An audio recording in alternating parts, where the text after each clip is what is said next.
मोदी सरकार एक बहुत बड़ा ऐलान कर सकती है। पूरे देश की धड़कनें तेज हो गई हैं क्योंकि ऐलान भी बहुत बड़ा होने वाला है।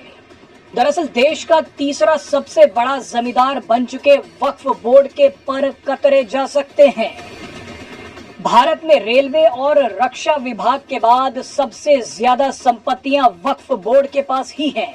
कई एक्सपर्ट्स तो बोलते हैं कि वक्फ बोर्ड ने भारत में पाकिस्तान के आकार के बराबर जमीन कब्जा ली है। मगर अब बताया जा रहा है कि मोदी सरकार वक्फ बोर्ड को लेकर कानून लाने जा रही है।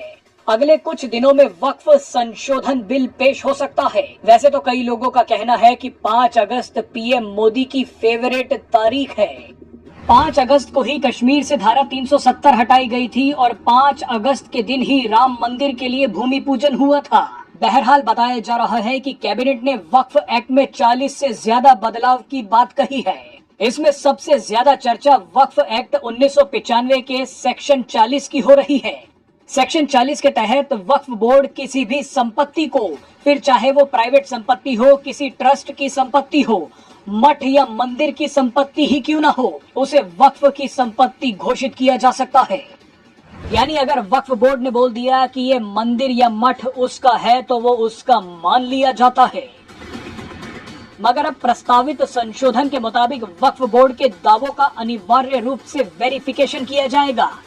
वक्फ अपनी मर्जी से जो बोल देगा उसे वैसे नहीं माना जाएगा। इसके अलावा कई और बड़े बदलाव भी वक्फ एक्ट में किए जा सकते हैं। अब आपको वक्फ बोर्ड के बारे में कुछ डराने वाली जानकारियां बताते हैं।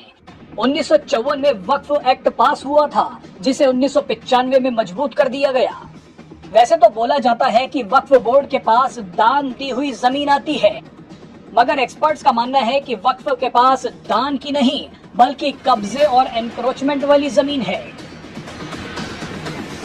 एडवोकेट विष्णु जैन बताते हैं कि वक्फ एक्ट 1995 के सेक्शन 101 में वक्फ बोर्ड के लोगों और मुतवल्लियों को पब्लिक सर्वेंट का दर्जा दिया गया है, जबकि किसी पुजारी, पुरोहित, पंडित और महंत को पब्लिक सर्वेंट का दर्जा नहीं है। वक्फ बोर्ड 2005 में ताजमहल को वक्फ प्रॉपर्टी घोषित कर चुका है। मजे की बात देखिए कि हिंदू बस ये बोलते रहते हैं कि ताजमहल पहले मंदिर था, लेकिन वक्फ बोर्ड ने तो इस जमीन को भी कब्जा लिया है। बताया जाता है कि वक्फ बोर्ड के पास जो संपत्ति है उसकी कीमत 1,20,000 करोड़ से भी ज्यादा है। पूरे देश में वक्फ की 8 लाख से ज्यादा संपत्तियां हैं। सवाल ये है कि देश में जब मुस्लिम गरीब और पिछड़े हैं तो 8 लाख संपत्तियां किसने वक्फ बोर्ड को दान कर दी। अब एक और होश उड़ाने वाली बात आपको बताते हैं।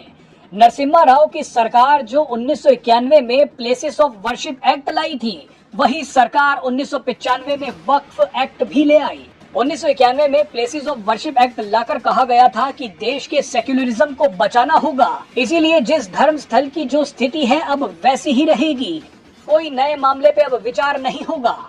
मगर नरसिम्हा राव सरकार ने 4 साल बाद 1995 में वक्फ एक्ट को इतना मजबूत कर दिया कि वक्फ बोर्ड जिस प्रॉपर्टी पर हाथ रख देगा वो उसकी मान ली जाएगी।